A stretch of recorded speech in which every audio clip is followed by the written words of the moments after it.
Rasslin Rage. This is Rasslin Rage. Cody Fleming is the man who leads the brigade.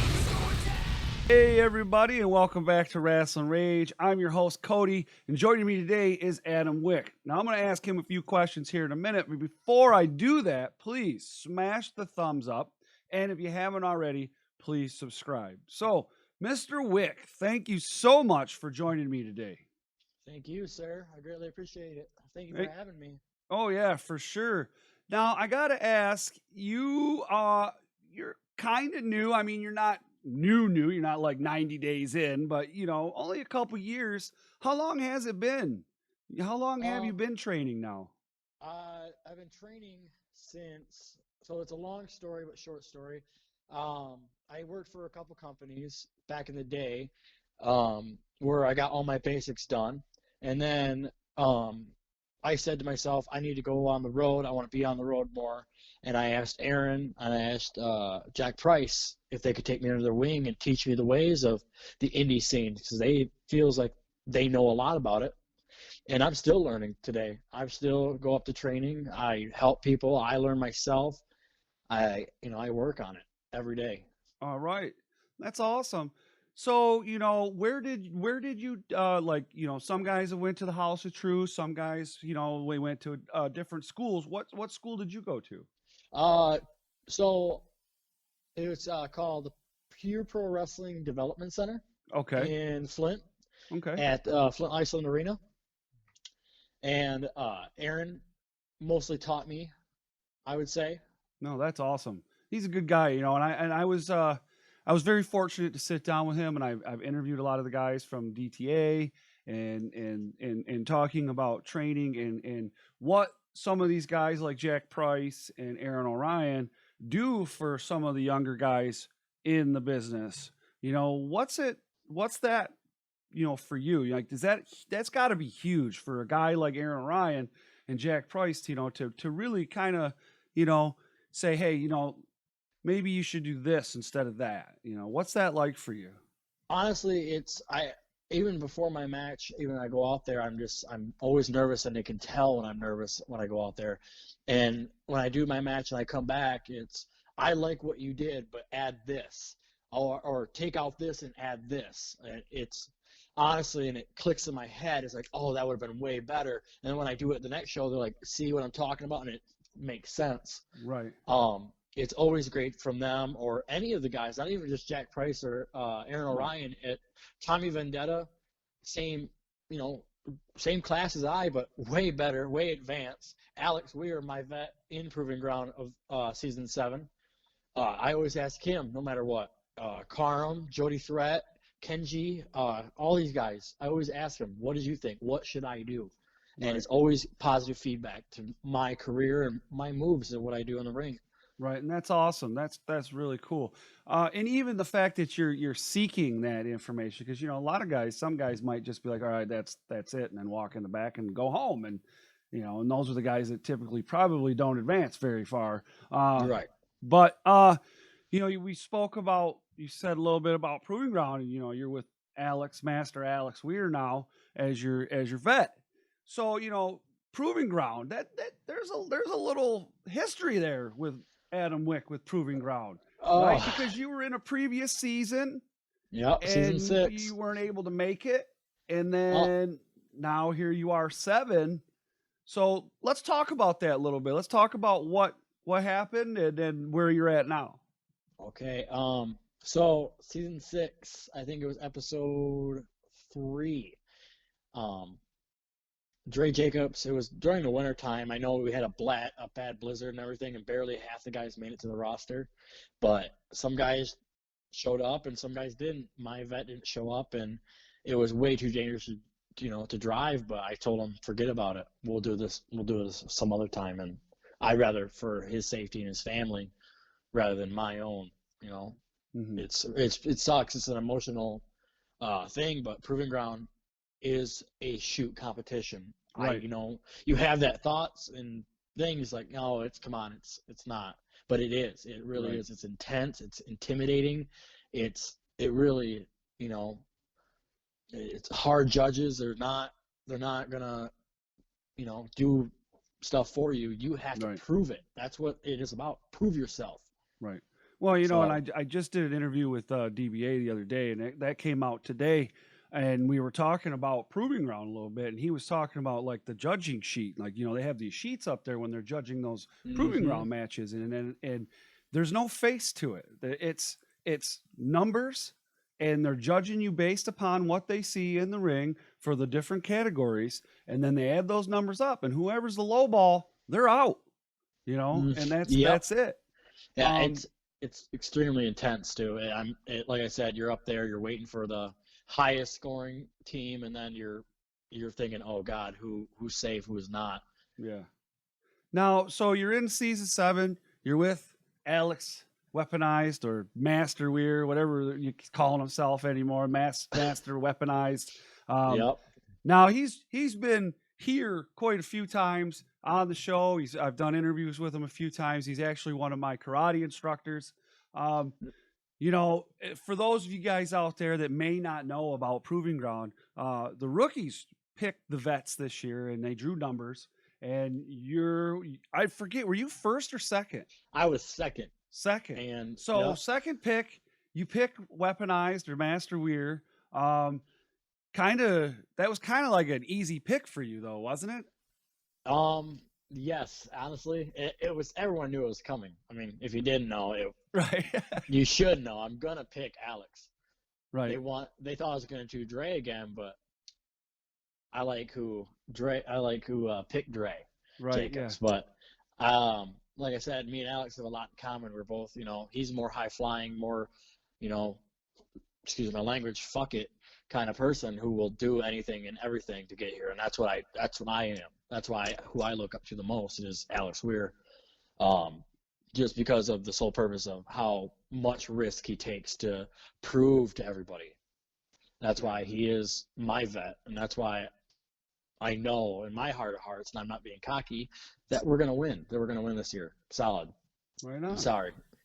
No, there's no reason to be sorry. Right now, so you're in Proving Ground, and obviously, like you said, you're winning, right? So outside of Proving Ground, going forward, Adam Wick's career or goals, what do you want to do outside of Proving Ground? You win Proving Ground. What do you want to do after that? Like, you want to go, a lot of guys, we're going to Disney World, but come on.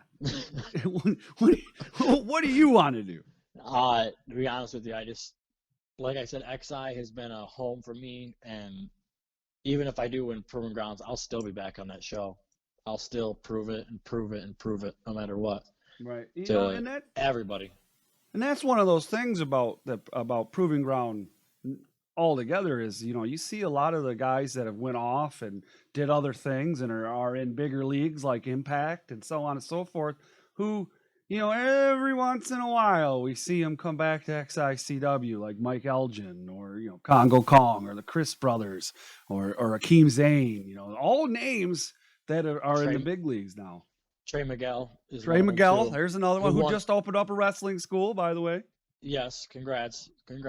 All right. Now, so you want to do that. Now, there's some people that say,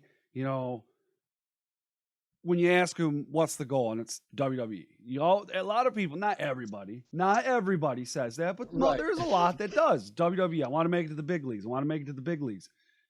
And then there's the guys that say, you know what, I'm comfortable where I'm at. What do you see yourself in WWE? Or I honestly, I really don't. I don't really care for WWE, and it's not because of their name or where they're going right now. It's just, I think as of right now, the indie scene is so hot, and I would rather remain with like Lucha Underground or AAA or New Japan and learn their kind of culture and their style of wrestling, and just like Japan is well respected, and that's why I would rather go to New Japan and learn from them and be with their brand, or go to Impact or AEW. But everyone's about AEW right now. It's so hot. But I like even the hotter indie scenes right now in Chicago. AAW, is that word? Yep. Yes, that one's nice. That's a goal of mine actually to get on that show. Destiny in Canada, Oh yeah, which there you go. Aaron Orion and Tommy Vendetta just were on, I think last weekend, Right, and had a banger. Uh, right. so that's honestly my goals are just to make it in these big companies and learn from the best and keep moving forward. For sure, for sure. Like so. I mean, WWE wouldn't never isn't out of the question. It's just there's other things you want to do before you Correct. get to that plateau. Correct. Yes, And sir. I get that. I totally get that. That's awesome. And a lot of guys, like I'm really good friends with Shogun, and he is a big fan of Japanese wrestling. He's a huge fan of Japanese wrestling, and it sounds to me that you are somewhat a fan of Japanese wrestling when you talk about New Japan. Is there somebody in Japan currently, or maybe before, someone that you watch a lot Um, of tape on to study and to get something from? one man in particular, and who or honestly got me into the wrestling business is Will Ospreay Well, oh, and not a and bad name to talk Ricochet. about. Those two were huge in New Japan.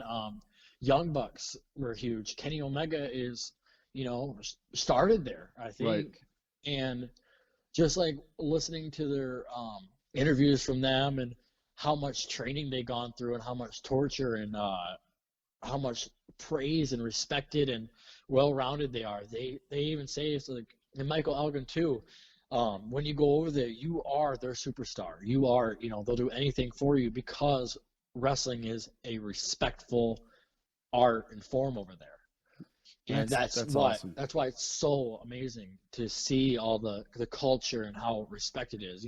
Granted, the United States it's respected here, but some people take it as a joke and they like it, but it's not taken seriously to where, like, if you're actually a professional wrestler, we take it seriously and we take it as, this is so much fun. Great. Granted, it's cool to have laughs and during matches and all that stuff and have fun backstage and do all the stuff, but I honestly think New Japan and other like um England too. I forget who has a company over there. I think it's William Regal was trained over there. He is well respected and how he wipes his feet off in the ring before he goes in the ring because that is his stage. He doesn't Right. want to leave marks over his stage. He doesn't disrespect it. That is a platform, and that's why it's a respectful thing to do. Right, for sure. I like that. That's a good way to put it, man. I haven't heard it put like that before. That's that's a good one. I like that. Now, one more question, and then we'll have you throw your social media and stuff out there because everybody, definitely it's the way to go nowadays with the social media and get them followers and stuff like that. But before you got into the business, and now you're here, you're in the business, and you're actively working. Is there something, without getting too into it, is there something that you, that now that makes you work even harder before? Um, to be honest, It's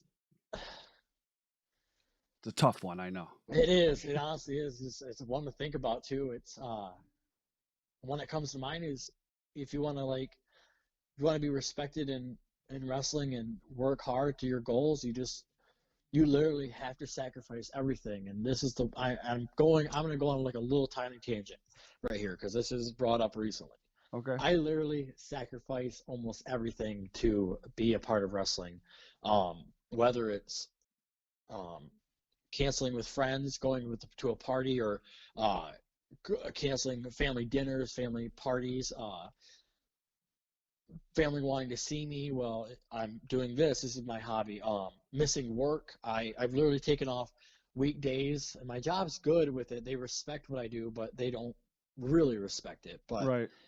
um, wrestling is literally my passion and my goal to make it. I may not have the physique or the well-rounded talented yet, but I will. I know I will. But I literally sacrificed everything and anything to do what I want to do in wrestling and where I got to.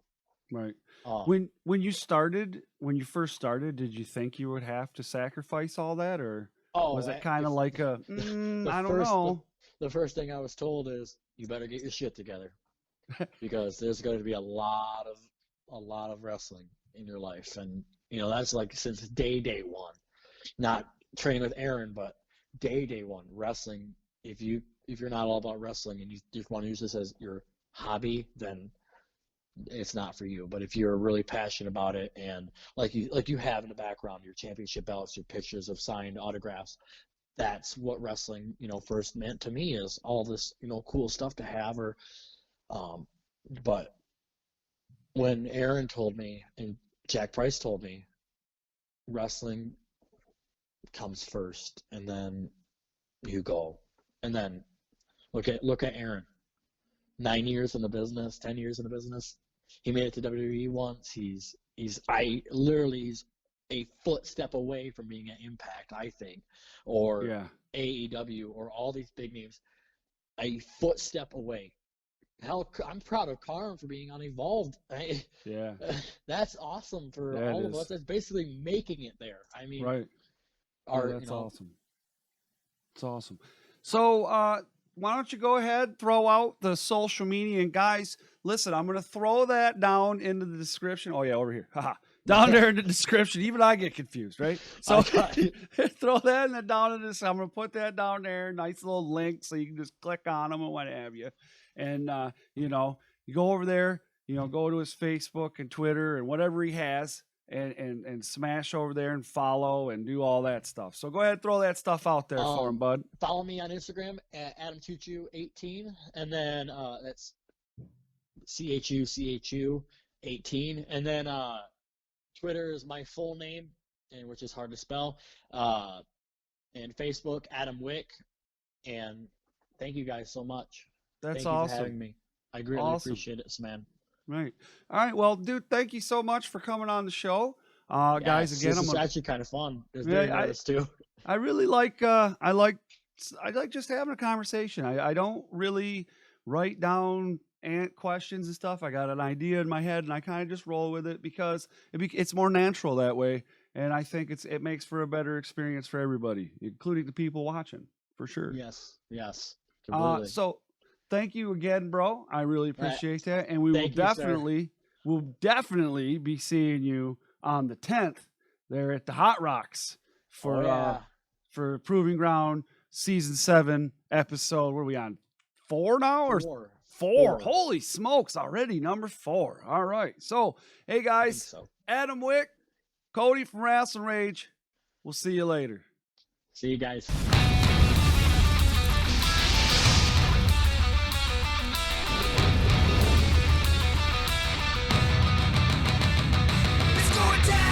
This is Rasslin Rage. Do it now. This is Rasslin Rage. Scream it out loud. This is Rasslin Rage. Cody Fleming is the man who leads the brigade. It's going down. This is Rasslin Rage. Do it now. This is Rasslin Rage. Scream it out loud. This is Rasslin Rage.